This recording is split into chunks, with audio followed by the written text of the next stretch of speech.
Hello everyone, आप सभी का फिर से स्वागत है। यह घटना चक्र इतिहास का डिस्कशन है और आज का टॉपिक है दिल्ली सल्तनत, कला एवं स्थापत्य। तो चलिए स्टार्ट करते हैं। कुतुबुद्दीन ऐबक ने अजमेर में 2.5 दिन का झोपड़ा मस्जिद तथा दिल्ली में राय पिथौरा के किले के निकट कुवत उल इस्लाम मस्जिद बनवाया। याद रखिएगा, दिल्ली में कुतुब मीनार का निर्माण प्रारंभ किसने करवाया था? कुतुबुद्दीन ऐबक ने, जिसे इल्तुतमिश ने पूरा किया। इल्तुतमिश ने सुल्तानगढ़ी, हौज ए शमसी, शमसी ईदगाह, बंदायूं की जामा मस्जिद, अतरकिन का दरवाजा बनवाया था। याद रखिएगा, अलाई दरवाजा जो है इसका निर्माण सुल्तान अलाउद्दीन खिलजी ने कुतुब मीनार के निकट करवाया था और इसका निर्माण लाल पत्थरों और संगमरमर के द्वारा हुआ है। यह जो है 1311 ईस्वी में बनकर तैयार हुआ। अलाउद्दीन खिलजी ने निजामुद्दीन औलिया के दरगाह में जमात ए खाना मस्जिद, हजार सितून, हौज ए अलाई का निर्माण करवाया था। सुल्तान मुबारक शाह खिलजी ने राजपूताना में उखा मस्जिद का निर्माण करवाया था। भारत में विशुद्ध इस्लामी शैली में निर्मित प्रथम मकबरा सुल्तान बलबन के द्वारा दिल्ली में किला राय पिथौरा के समीप बनवाया गया स्वयं का मकबरा था। बलबन के मकबरे में सर्वप्रथम मेहराब का वास्तविक रूप जो है दिखाई पड़ता है। वही अलाई दरवाजा में सर्वप्रथम वैज्ञानिक ढंग से निर्मित गुंबद का प्रयोग दिखाई पड़ता है। अलाउद्दीन खिलजी के द्वारा जमात एक खाना मस्जिद पूर्णतः जो है इस्लामी शैली में निर्मित प्रथम मस्जिद है। गयासुद्दीन तुगलक ने तुगलक वंश की स्थापना के बाद दिल्ली में एक तृतीय नगर की स्थापना की और उसका नाम तुगलकाबाद रखा। इसका समय याद रखिएगा 1320 से 1325 ईस्वी है। मोठ मस्जिद का निर्माण सिकंदर लोदी के शासनकाल में हुआ था। सिकंदर लोदी के मकबरे का निर्माण सुल्तान इब्राहिम लोदी ने करवाया था। मालवा विजय के उपलक्ष्य में मेवाड़ के राणा कुंभा ने कीर्ति स्तंभ का निर्माण करवाया था। कीर्ति स्तंभ का निर्माण जैता ने किया था, जबकि कीर्ति स्तंभ के प्रशस्तिकार अत्रि और महेश थे। प्रश्न संख्या फर्स्ट, भारत में कागज का प्रयोग कब से प्रारंभ हुआ? भारत में कागज का प्रयोग कब से प्रारंभ हुआ? याद रखिएगा 12वीं शताब्दी।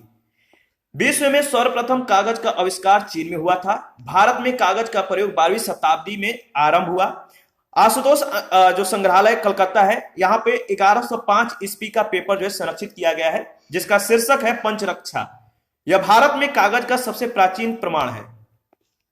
प्रश्न संख्या सेकंड, अलाई दरवाजा का निर्माण किस सुल्तान ने करवाया? अलाई दरवाजा का निर्माण किस सुल्तान ने करवाया? सही जवाब है अलाउद्दीन खिलजी, सी ऑप्शन।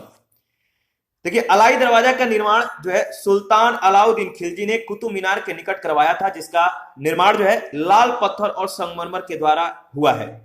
1311 ईस्वी में बनकर यह तैयार हुआ था। इल्तुतमिश के मकबरे की तरह इसमें एक चौकोर बड़ा कमरा है, जिसकी छत पर एक गुंबद है और इसके चारों ओर या चारों दीवारों में जो है एक में जो है घोड़े के नाल के आकार के मेहराब जो है प्रवेश द्वार है। इसमें चतुष्केंद्रीय मेहराब या जो ट्यूडर मेहराब, इसका एक प्रमुख वास्तु तत्व के रूप में सर्वप्रथम प्रयोग किया गया है। तो ध्यान रखिएगा, चतुष्केंद्रीय मेहराब। प्रश्न संख्या थर्ड है, घोड़े के नाल के आकार की मेहराब सर्वप्रथम प्रयोग में लाई गई थी। घोड़े के नाल के आकार की मेहराब सर्वप्रथम प्रयोग में लाई गई थी किसमें? तो सही जवाब है अलाई दरवाजा में। प्रश्न संख्या 4 है, निम्नलिखित में से किसने कुतुब मीनार के निर्माण में योगदान नहीं दिया? कुतुब मीनार के निर्माण में योगदान किसने नहीं दिया? अलाउद्दीन खिलजी ने। कुतुब मीनार का निर्माण जो है कुतुबुद्दीन ऐबक ने आरंभ कराया और सुल्तान इल्तुतमिश के काल में इसका कार्य जो है संपन्न हुआ या पूर्ण हो गया। प्रसिद्ध सूफी ख्वाजा कुतुबुद्दीन बख्तियार काकी के नाम पर इसका नाम कुतुब मीनार रखा गया। यह गोलाकार तथा 5 मंजिली इमारत है। फिरोज शाह तुगलक के शासनकाल में इसकी चौथी मंजिलों को काफी हानि पहुंची थी, जिस पर फिरोज ने चौथी मंजिलों के स्थान पर 2 और मंजिलों का भी निर्माण करवाया और इस प्रकार कुतुब मीनार में 4 मंजिलों के स्थान पर 5 मंजिलें बन गईं, जो आज भी विद्यमान है। सुल्तान अलाउद्दीन खिलजी ने कुतुब मीनार के निर्माण में कोई योगदान नहीं किया था।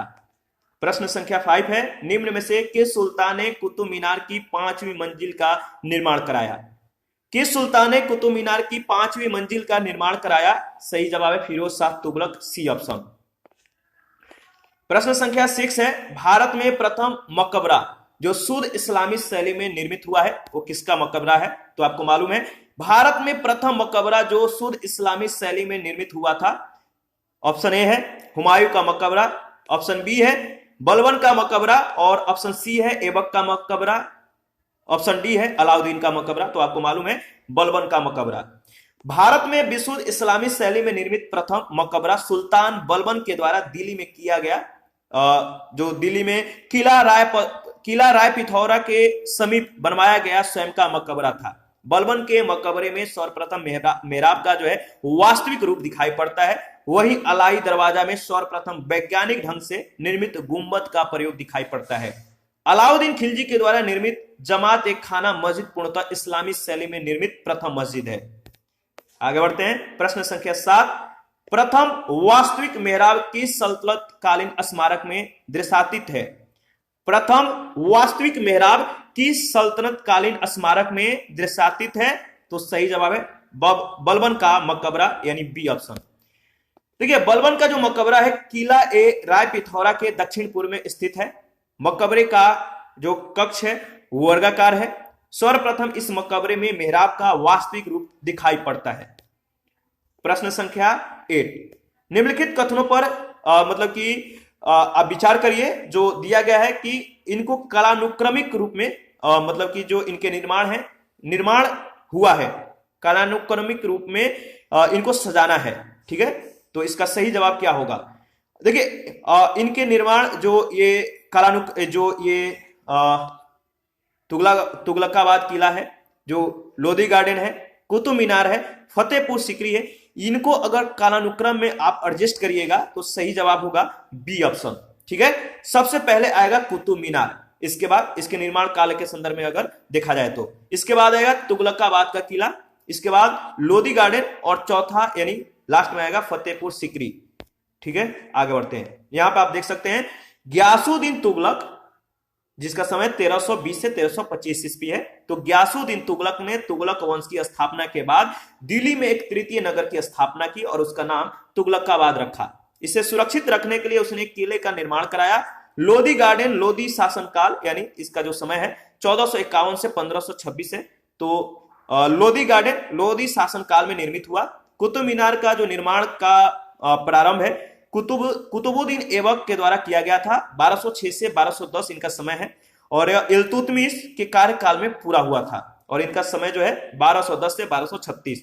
फतेहपुर सीकरी की स्थापना और निर्माण जो है अकबर के द्वारा किया गया था, और समय जो है 1556 से 1605 ईस्वी। प्रश्न संख्या 9 है, कीर्ति स्तंभ प्रशस्ति के रचयिता कौन है?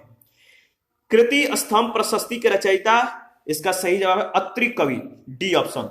कौन थे? अत्रि कवि। देखिए मालवा विजय के उपलक्ष्य में मेवाड़ के राणा कुंभा ने कीर्ति स्तंभ का निर्माण करवाया था। कीर्ति स्तंभ का निर्माण जैता ने किया था, जबकि कीर्ति स्तंभ के प्रशस्तिकार अत्रि और महेश थे। प्रश्न संख्या 10, चित्तौड़ का कीर्ति स्तंभ निर्मित हुआ था किसके शासनकाल में? चित्तौड़ का कीर्ति स्तंभ निर्मित हुआ था किसके शासनकाल में? तो राणा कुंभा के शासनकाल में। राणा कुंभा के शासनकाल में चित्तौड़ का कीर्ति स्तंभ निर्मित हुआ था। यह स्तंभ उसकी उपलब्धियों का अद्वितीय स्मारक है। इसका निर्माण राणा कुंभा ने महमूद खिलजी पर विजय श्री प्राप्त कर उसकी स्मृति में कराया था। वह विद्वान के साथ साथ एक महान संगीतकार एवं कुशल वीणा वादक था। उसने संगीत शास्त्र पर अनेक ग्रंथों की जो है रचना की थी। 11 नंबर है, निम्नलिखित युग्मों में कौन सुमेलित नहीं है? कौन सुमेलित नहीं है? तो सही जवाब है अजमेर का संबंध कुव्वत उल इस्लाम से दिया गया, जो कि सही सुमेलित नहीं है। तो देख लेते हैं, रिवीजन हो जाएगा। याद रखिएगा जो स्थापत्य है कुव्वत उल इस्लाम, इसकी जो स्थल है दिल्ली है। अटाला मस्जिद जौनपुर में, जहाज महल मालवा, और जामा मस्जिद गुलबर्गा। 12 नंबर है, सुमेलित कीजिए। सूची 1 सूची 2 के साथ आपको जो है मिलान करना है। इसका सही जवाब क्या होगा? तो इसके बारे में हम लोगों ने डिस्कस किया था। तो इसका देखिए, जो मेहराब की निचली सतह पर कमल कली की झालर है, यह किस राजवंश से संबंध है? तो खिलजी राजवंश से। अष्टभुजीय मकबरों का जो उदय है तुगलक के समय में हुआ है। स्तंभों में बोधी गोई का प्रयोग विजयनगर राजवंशों के समय हुआ है। झुकी हुई दीवारों के साथ विशाल मुख्य द्वार है सरकी राजवंश के समय में हुआ है। तो याद रखिएगा। और इसी के साथ आज का सेशन समाप्त करते हैं। नेक्स्ट सेशन में दिल्ली सल्तनत साहित्य के संदर्भ में डिस्कस करेंगे। आप अपना प्रतिक्रिया जरूर दीजिए, आपके प्रतिक्रियाओं का हमें बेसब्री से इंतजार रहता है। जिन लोगों ने Telegram channel, Telegram quiz group, Facebook page, Instagram को ज्वाइन नहीं किया है तो वीडियो के डिस्क्रिप्शन बॉक्स में उसका लिंक है, आप ज्वाइन कर सकते हैं। और मैं बता दूं कि घटना चक्र के सभी पीडीएफ हमारे पास अवेलेबल है, अगर आपको जरूरत है तो आप हमें कमेंट कर सकते हैं। थैंक यू, मिलते हैं नेक्स्ट सेशन में।